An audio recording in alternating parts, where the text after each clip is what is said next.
चलिए दोस्तों, इस क्लास में हम बात करने वाले हैं टूल बॉक्स के अंतर्गत रेक्टेंगल और इलिप्स टूल की। देखिए, हम बार बार अन्य टूल के साथ उनका उपयोग कर रहे हैं, तो पहले हम उन्हीं टूल को जो है उपयोग कर लेते हैं। तो आपको टूल बॉक्स में उनकी स्थिति देखने को मिलेगी। देखिए, ऊपर से आप चलोगे तो आपको देखने को मिलेगा। देखिए, दिख रहा है आपको रेक्टेंगल, जिसमें दो चीज़ें हैं। इसकी शॉर्टकट है F6।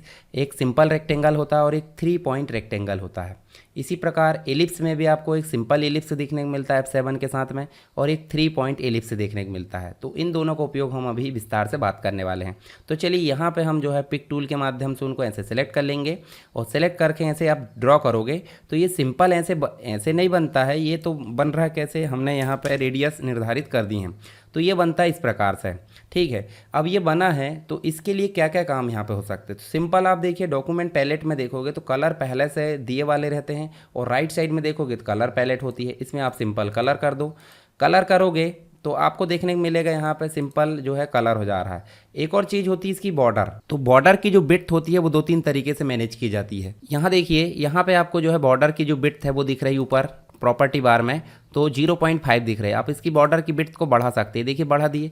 अब मैं चाहता हूं कि फिल कलर तो मैंने कर लिया, मैं बॉर्डर कलर भी चाहता हूं। तो बॉर्डर कलर की मैं सिंपल राइट क्लिक करूंगा कोई भी कलर पे, तो कायदे से कलर हो जाना चाहिए। यहाँ पे क्यों नहीं हो रहा है, तो हमको यहाँ पे कलर को लाने के लिए ऐसे या तो सेट आउटलाइन कलर करना पड़ता है, ठीक है, ऐसे क्लिक करना पड़ता है जब कलर होगा, या तो दूसरा तरीका क्या है कि आप इसको बाय डिफ़ॉल्ट कर दो, यानी कि राइट क्लिक जैसे ही हम करें यहाँ पे तो हमारा जो बॉर्डर कलर है वो खुद ब खुद आ जाए। तो राइट क्लिक करोगे, देखिए यहाँ बहुत सारे ऑप्शन दिख रहा है जिसमें कस्टमाइज़ कलर दिख रहा है। कस्टमाइज़ में जाओगे तो आप देखिए यहाँ पे आपको क्या देखने को मिल रहा है, ऑटोमेटिकली अपडेट पैलेट, ठीक है। इसके अलावा देखिए वाइड बॉर्डर कलर, बहुत सारे ऑप्शन दिख रहा है। तो यहाँ देखिए, जैसे आप राइट क्लिक कर रहे हैं तो कॉन्टेक्स्ट मीनू यानी राइट ऑप्शन शो हो रहा है, पर हमको कॉन्टेक्स्ट मीनू नहीं चाहिए। क्या चाहिए, सेट आउटलाइन कलर। जैसे आप सेट आउटलाइन कलर करोगे तो अब देखिए ध्यान से, हम कोई भी की पर मतलब कोई भी कलर पर राइट क्लिक करो, आपका जो बॉर्डर कलर है वो आ जाएगा। ठीक है, ये समझ में आ गया। नेक्स्ट ऑप्शन आप ये तो समझ गए, बॉर्डर कलर करना, फिल कलर करना। आप ऊपर देखिए ध्यान से, ऊपर आप चलोगे तो ऊपर आपको बहुत सारे ऑप्शन देखने को मिलेंगे शेप से रिलेटेड, जैसे एक्सपायर पोजीशन है क्या, उसकी हाइट और विड्थ क्या है, ठीक है, उसका परसेंटेज कितना है, वो रोटेशन है कि नहीं। रोटेट करने का मतलब जैसे 90 डिग्री आप घुमा देते हो तो 90 डिग्री भी घूम जाएगा। 90 डिग्री की जगह आप 45 डिग्री भी घुमा सकते हैं। देखिए रोटेट, ये रोटेट हम कैसे भी करते थे कि डबल मतलब 2 बार क्लिक करें किसमें, पिक टूल के द्वारा, और ये पॉइंट से आप रोटेट कर सकते हैं। ठीक है, तो ये हो गया रोटेट। आप इसको 0 रखें तो 0 में क्या होगा, रोटेट नहीं होगा। ऐसे आप हॉरिजॉन्टल फ्लिप और वर्टिकल फ्लिप दोनों कर सकते हैं। कैसे, अब जैसे मान लो इसको हम शेप टूल के माध्यम से कुछ डिज़ाइन बना देते हैं। ये देखिए, इस प्रकार से हम जो है इसको राइट क्लिक करते हैं, राइट क्लिक करके हम कन्वर्ट टू कर्व कर लेते हैं, और बीच में एक पॉइंट बनाकर हम जो है इसमें क्या कर लेते हैं, 8 पॉइंट करके और 2 कर्व करेंगे। ठीक है, और 2 कर्व करके इस प्रकार से इसको जो है हम ये कर लेते हैं। अब इसको अगर हमको क्या करना है, हॉरिजॉन्टल में क्या करना है, फ्लिप करना, तो ऐसे आप फ्लिप कर सकते हैं। देखिए, ऐसे आप वर्टिकल फ्लिप करना चाहते हैं तो वर्टिकल में ज़्यादा समझ में नहीं आ रहा है, तो वर्टिकल में भी आप इसको फ्लिप कर सकते हैं। ठीक है, तो ये तो बात हो गई फ्लिप की। इसके अलावा जो बॉर्डर है, बॉर्डर की विड्थ हमने अभी सेट करके देख लिए, 3 देना है या 8 देना है या कम ज़्यादा जितनी भी देना है, तो वो आप यहाँ से निर्धारित कर लेना। बॉर्डर की जो स्टाइल है, डॉट डॉट देना है, डैश डैश देना है, ये चीज़ आप निर्धारित कर लेना। एरो जो है यहाँ पे काम नहीं आएगी क्योंकि ये लाइन में काम आती, लाइन में इसको उपयोग देख लेंगे। ठीक है, तो ये बाकी की चीज़ें हमारे काम की नहीं है। अब बात करते हैं किसकी, अब बात करते हैं 3 पॉइंट रेक्टेंगल की। 3 पॉइंट रेक्टेंगल का काम क्या होता है, जैसे मान लो ये हमने डिज़ाइन करे इस प्रकार से, और ऐसे डिज़ाइन करना। देखिए, इस प्रकार से हमने ऐसे डिज़ाइन कर ली। इसका रेडियस भी बाय डिफ़ॉल्ट आ रहा है, तो रेडियस हमको बाय डिफ़ॉल्ट नहीं लाना है, तो उसके लिए हम जो है यहाँ पे 0 दे देंगे। क्या करेंगे, यहाँ पे 0 दे देंगे। ठीक है, ये हमने 0 दे दिए तो सभी को यहाँ पे कॉमन आ गया।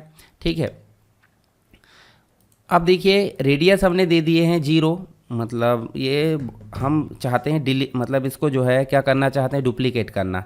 तो प्लस बटन प्रेस करेंगे और इसको इस प्रकार डुप्लीकेट करके नीचे की ओर ऐसे बराबर हम ऐसे रख लेंगे। ठीक है, इस प्रकार हमने नीचे की ओर इसको कर लिए। ठीक है, और इसको फिर से एक और डुप्लीकेट कर लो। अब इसमें हम कर देते हैं थोड़ी सी इसकी बॉर्डर बढ़ा देते हैं। बॉर्डर मतलब 0.5 की जगह हम कर लेते हैं 3 की जगह थोड़ा सा कम कर लेते। ठीक है, इस प्रकार से। और एक का कलर कर देते हैं कौन सा, आप एक का कलर कर दो इस प्रकार का, एक कलर रहने दो वाइट और एक कर दो ग्रीन। तो ये भारत का तिरंगा और साथ ही साथ ये बन गया आपका क्या, इलेक्शन कमीशन ऑफ इंडिया का लोगो। भारत निर्वाचन आयोग आप समझते हैं ना, जो चुनाव करवाने का दायित्व होता है जिसके ऊपर, वो यहाँ पे बन गया। चलिए रेक्टेंगल का एक और उपयोग देखते हैं। तो 3 पॉइंट रेक्टेंगल हो गया जो आप बनाना चाहते हैं। हम रेक्टेंगल का उपयोग देखते हैं यहाँ पे। देखिए ध्यान से, ये आपको कॉर्नर दिख रहा है। कॉर्नर को अगर आप चाहते हो कि राउंड में आए, तो राउंड में लाने के लिए राउंड वाला शेप ऐसे सेलेक्ट करें। कितना राउंड करना है, जैसे मान लो आपको 20 करना है, तो देखिए राउंड 20 हो गया। 20 की जगह आप 10 कर सकते हैं। देखिए 10 की जगह आप 5 भी कर सकते हैं। देखिए ये 5 में राउंड हो गया। ये देखिए आउटसाइड में राउंड हुआ। अब चारों तरफ एक ही बार में राउंड हो जा रहा है, तो चारों तरफ नहीं करना हमको, तो क्या करेंगे, हम चाहते हैं एक एक वैल्यू। देखिए 4 बॉक्स दिए, 1 2 3 4, तो बीच में देखो आपको लॉक का निशान दिख रहा है। लॉक को आप अनलॉक कर दो और जिस को आप 0 करोगे, ये देखिए ये 0 हो गया। और आप चाहते इसको 0 करें, तो आप इसको कर दो 0। देखिए इसको 0 कर दो या फिर इसको 0 कर दो, जो भी आपकी मर्जी। देखिए इस प्रकार से। और इनको बढ़ाना चाहते हैं, मान लो आप क्या करना चाहते हैं, 10 10 करना चाहते हैं, और यहाँ पे भी 10। आप ध्यान से देखोगे तो आपको देखिए यहाँ पे जो शेप है वो अलग स्टाइल में दिख रहा है। ये तो बात हो गई मैनुअली, कोई भी कॉर्नर हम मेंटेन कर सकते हैं। अगर हम लॉक का निशान लगाकर और यहाँ एक वैल्यू देते हैं, तो एक वैल्यू देंगे तो ये चारों में आ जाएगी। ठीक है, ऐसे हम 0 कर देते, पहले सभी को कर दो 0 इस प्रकार। और 0 करने के बाद हम दे देते हैं एक में 10, तो देखिए चारों तरफ आ गया। यही काम हम यहाँ पे अगर मान लो 5 दे देते हैं, तो ये आउटसाइड में आ रहा है। हम चाहते हैं इनसाइड में आए, तो इनसाइड के लिए इस प्रकार कर सकते हैं। देखिए इस प्रकार। इनमें से भी आप मेंटेन करना चाहते हैं तो अनलॉक कर दो इसको, और आप क्या कर दो यहाँ पे अपने अनुसार मैनुअली कर सकते हैं। साथ ही इसमें आप देखिए फ्लैट जो है, फ्लैट वाले ऑप्शन भी उपयोग कर सकते हैं। मतलब एक है आपका सेम्पर्ड कॉर्नर और एक है आपका कौन सा, इस जो आपका एक प्रकार से अंदर साइड जो कॉर्नर होता है, और एक होता है राउंड कॉर्नर बाहर साइड जो होता है। तो इसका उपयोग कर सकते हैं। बाकी बॉर्डर वगैरह तो आपकी कॉमन हो गई। अगर मान लो आप ये कलर करें और ये कलर करने के बाद आप जैसे मान लो ये लिए, ठीक है, और इसमें आप इसको रखना चाहते हैं ये इसको, तो देखिए पीछे आ गया। अभी पीछे आ गया है, तो पीछे आया तो इसको क्या करना चाहते हैं, जैसे मान लो इसको पीछे ले जाना, तो देखिए ऊपर एक और ऑप्शन आ रहा है पीछे ले जाने के लिए। ठीक है, इसको कलर कर दो क्या, वाइट। ये देखिए अब सही दिख रहा है, लोगो जो है हमारा सही दिख रहा है, ईसीआई का, इलेक्शन कमीशन ऑफ इंडिया का। साथ ही एक और ऑप्शन दिख रहा है, तो ये जो है टेक्स्ट के बीच में इसको अरेंज करने का काम करता है, जो शेप है उसको। तो चलिए शेप को हम टेक्स्ट के बीच में कब अरेंज करेंगे, जब हम टेक्स्ट टूल पढ़ेंगे, तो इसकी दिक्कत नहीं है। अभी हम बात कर लेते हैं किसकी, इलिप्स की। तो इलिप्स में आप जाओगे तो इलिप्स आप ड्रॉ कर सकते हैं। देखिए इस प्रकार से। इलिप्स में क्या क्या ऑप्शन मिलते हैं, हाइट बेड्थ वगैरह ये कॉमन है। रोटेट इसमें कोई काम का नहीं है। हॉरिजॉन्टल वर्टिकल फ्लिप का तो हम शेप टूल का उपयोग कर लेते हैं, तब इसका उपयोग करते हैं। जैसे मान लो हमने इसको कर दिए कर्व, और कर्व करने के बाद इसको हम कर दिए इस प्रकार से, और यहाँ हम कर देते हैं इसको कलर। और कलर करने के बाद हम चलते हैं कहाँ पे, फिर से शेप टूल में चल लेते हैं। और देखिए फ्लिप हॉरिजॉन्टल वर्टिकल दोनों काम हम यहाँ कर सकते हैं। ये तो काम पता नहीं चल रहा है, पर इसका पता चल रहा है वर्टिकल वाले का।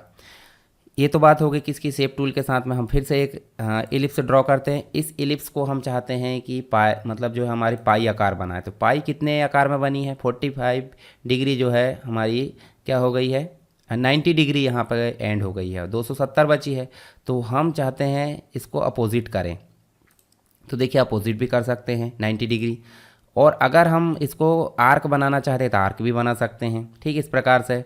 और इस आर्क को हम कम ज़्यादा करना चाहते हैं तो यहाँ से बढ़ा दो। देखिए इस प्रकार से आप बढ़ा दोगे या डायरेक्ट वैल्यू दे दो। मान लो हम इसको दे देते हैं 180, तो 180 दे देते हैं, देखिए हाफ हो गया खुद ब खुद।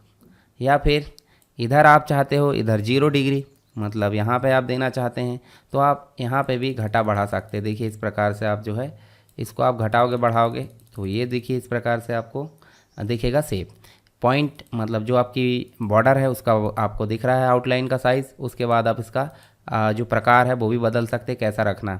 साथ ही शेप को टेक्स्ट के बीच में कैसे रखना है वो हम टेक्स्ट का वो यूज़ करेंगे तब पता चल जाएगा। और ऊपर नीचे करने के लिए, मतलब लेयर को ऊपर नीचे करने के लिए काम करते हैं। हालांकि इसका उपयोग हम ऐसे भी कर सकते हैं, कैसे, मान लो हमने इसको उपयोग करे, कंट्रोल के साथ पेज अप दबाए, ठीक है, पेज अप पेज डाउन दबाए तो पेज जो है ये ऊपर नीचे चला जाता है, ठीक है। इसके बाद देखिए ये जो है इस प्रकार नीचे जाता जाएगा, ऊपर जाते जाएगा, या फिर आप जो है डायरेक्ट इसको ऊपर नीचे ले जा सकते हैं ऐसे, ठीक है, ऐसे ऊपर ऑप्शन भी आ रहा। तो इसका उपयोग आपने देख लिए। ऐसे ही 3 पॉइंट जो इलिप्स होता है उसका उपयोग भी देखो। ऐसे क्लिक करें और आपको देखिए इस प्रकार से लाइन खींचना है और लाइन खींचने के बाद देखिए आप ऐसे ड्रॉ कर सकते हैं। देखिए कोई भी दिशा में आप ऐसे ड्रॉ कर सकते हैं, कितने भी बड़ा। ये हो जाता 3 पॉइंट आपका एलिप्स। उसमें भी सेम ऑप्शन है, इसका उपयोग भी आप कर सकते हैं। तो हमने यहाँ पे बेसिक रूप से 2 टूल देखे हैं, हालांकि उसके अंदर दो है, तो टोटल मिलाकर 4 हो गए। तो यहाँ पे हमारा एलिप्स जिसकी शॉर्टकट की F6 है, और एक है आपका जो रेक्टेंगल है उसकी शॉर्टकट की F6 है, और इलिप्स है उसकी शॉर्टकट की F7 है। दोनों का उपयोग हमने यहाँ पे देखे। आई होप दोनों चीज़ें आपको समझ में आ गई होगी। हालांकि इसका उपयोग हमने बार बार पहले कर ली है। फिर भी अगर कोई डाउट है तो आप मुझे कमेंट बॉक्स में बता सकते हैं।